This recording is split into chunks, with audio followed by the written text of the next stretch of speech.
Hi friends, welcome to my channel. நம்ம சேனலில் நம்ம இன்றைக்கி என்ன பார்க்க போகிறோம்னு பார்த்தீங்கன்னா, ரொம்ப சிம்பிளான அரிசி பருப்பு சாதம் தாங்க ஈஸியாக எப்படி செய்யறதுன்னு பார்க்க போகிறோம்.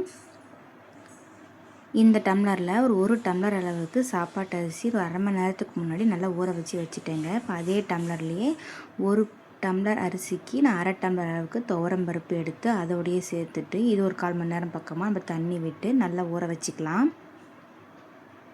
நம்ம இந்த மாதிரி அரிசி களைஞ்ச தண்ணி இருக்கு இல்லைங்களா, அது வேஸ்ட்டு பண்ணாமல் நம்ம நல்லா வடிகட்டி ஒரு பவுலில் வச்சுக்கிட்டு நம்ம ஃபேஸ் வாஷ் பண்ணிக்கலாம். இல்லை தலைக்கு குளிக்கிற மாதிரி இருந்தால் ஷாம்புலாம் போட்டு குளிச்சுட்டு கடைசியாக இந்த தண்ணியை தலையில் விட்டுட்டு ஒரு பேக் மாதிரி கூட போட்டுக்கலாங்க. ஹேர் நல்லா ஸ்மூத்தாக இருக்கும்.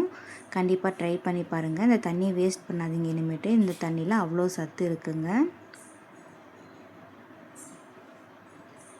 இப்போ நல்லா இந்த மாதிரி அரிசியும் பருப்பையும் நல்லா கிளஞ்சி ஒரு 1/4 மணி நேரம் விட்டுடலாம். நல்லா ஊறட்டுங்க.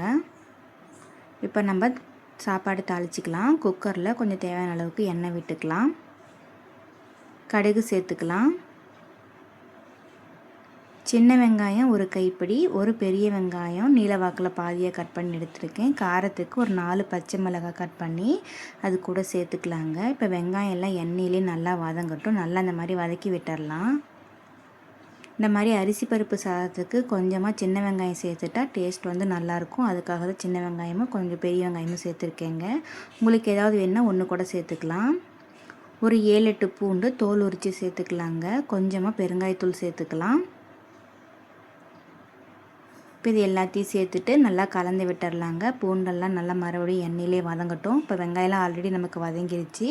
இப்போ வந்து பூண்டு தான் நமக்கு வதங்கணும். அதையும் நல்லா வதங்கட்டும்.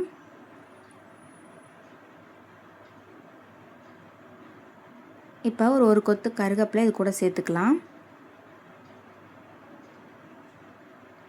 இப்போ இது எல்லாத்தையும் நம்ம நல்லா வதக்கி விட்டதுக்கப்புறமா ஒரு 4 சின்ன தக்காளியாக கட் பண்ணி இது கூட சேர்த்துக்கலாம்.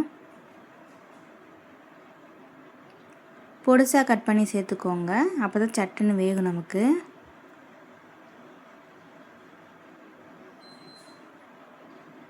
ஒரு 1/4 ஸ்பூன் அளவுக்கு மஞ்சள் தூள் சேர்த்துக்கலாங்க. தேவையான அளவுக்கு உப்பு சேர்த்துக்கலாம்.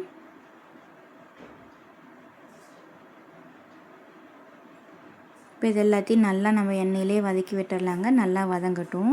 இப்போ மார்னிங் வந்து ஸ்கூல் போகிற குழந்தைங்களுக்கெல்லாம் சட்டுன்னு நீங்கள் லேட்டாக எழுந்திரிச்சிட்டிங்க அப்படின்னா டக்குன்னு இந்த ரெசிபியை செஞ்சு கொடுத்துர்லாங்க. ரொம்ப ஈஸி தான்.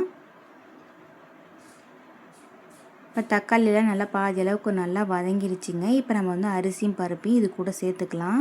பருப்பு நல்லா ஒரு பாதி அளவுக்கு நல்லாவே நமக்கு ஊறிடுச்சு. அரிசி ஆல்ரெடி அரை மணி நேரத்துக்கு முன்னாடி நம்ம ஊற வச்சிட்டோம்.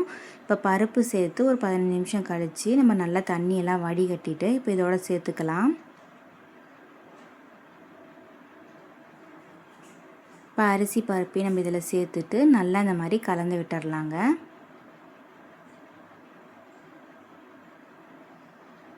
வீட்டில் காய்கறி ஏதாவது இல்லைனாலும் டக்குன்னு கண்டிப்பாக இந்த ரெசிபியை செஞ்சு கொடுங்க. வாயில் கடிப்படுறதுக்கு ரொம்பவும் நல்லாவே இருக்குங்க. சாமிக்கு ஏதாவது பிரசாதம் செய்யணுனாலும் டக்குன்னு இந்த பிரசாதத்தை நீங்கள் செஞ்சு படைக்கலாம். இப்போ 1 டம்ளர் அரிசிக்கு 2 டம்ளர் தண்ணி சேர்த்துப்போம் இல்லைங்களா. நம்ம பருப்பு சேர்த்துருக்கிறதுனால இன்னொரு அரை டம்ளர் மட்டும் தண்ணி சேர்த்து எக்ஸ்ட்ரா சேர்த்துக்கிறோம். 2 டம்ளர் அளவுக்கு தண்ணி சேர்த்துட்டோம்.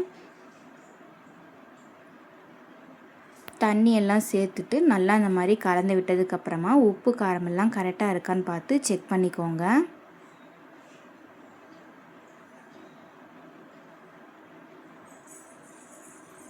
இப்போ இந்த ஸ்டேஜில் ஒரு கைப்பிடி அளவுக்கு மல்லித்தழை நம்ம சேர்த்துக்கலாங்க. இப்போ நல்லா ஒரு கொதி வரட்டும். இப்போ பாருங்கள் தண்ணியெல்லாம் நல்லாவே கொதி வந்துருச்சு. நம்ம உப்பு காரமெல்லாம் கரெக்டாக இருக்குது. குக்கர் மூடி போட்டு ஒரு 3 விசில் விட்டு நம்ம எடுத்துகிட்டு வந்துடலாங்க. கொலைய வேணும் அப்படின்னா நீங்கள் வந்து சாப்பாட்டு அரிசிக்கு பதிலாக பச்சரிசி கூட சேர்த்துக்கலாம். ரொம்பவே நல்லாயிருக்கும். சாப்பாட்டு அரிசி சேர்த்துறப்போ கொஞ்சம் பிரியாணி மாதிரி குழந்தைங்க நல்லா விரும்பி சாப்பிடுவாங்க. அதுக்காக தான். உங்களுக்கு பச்சரிசி வேணுனாலும் நீங்கள் பச்சரிசி சேர்த்துக்கலாம். இப்போ குக்கர் மூடி போட்டு 3 விசில் விட்டு எடுத்துகிட்டு வந்துடலாங்க. இப்போ 3 விசில் விட்டு எடுத்துகிட்டு வந்துட்டோம். பார்க்கவே நல்லா கலர்ஃபுல்லாக சூப்பராக இருக்குது பாருங்கள். அரிசி பருப்பு சாதம் பார்க்கவே ரொம்ப நல்லா இருக்குது. இது கூட வந்து நெய் விட்டு சாப்பிட்றப்போ டேஸ்ட் வந்து சூப்பராக இருக்கும். இதுக்கு தொட்டுக்கு வந்து அப்பளம் வடகை இந்த மாதிரி வச்சு சாப்பிட்லாம். ரொம்ப நல்லாயிருக்கும். ரொம்ப ரொம்ப சுலபமாக ஈஸியாக அரிசி பருப்பு சாதம் எப்படி செய்கிறதுன்னு நம்ம இந்த வீடியோவில் பார்த்தோம். இந்த வீடியோ உங்களுக்கு பிடிச்சிருந்ததுன்னா மறக்காமல் நம்ம சேனலை சப்ஸ்கிரைப் பண்ணிவிட்டு லைக் பண்ணிக்கோங்க ஃப்ரெண்ட்ஸ். கண்டிப்பாக நீங்களும் உங்கள் வீட்டில் இதே மாதிரி ட்ரை பண்ணி பார்த்துட்டு எப்படி இருக்குன்னு மறக்காமல் கமெண்ட்டில் சொல்லுங்கள். தேங்க்யூ.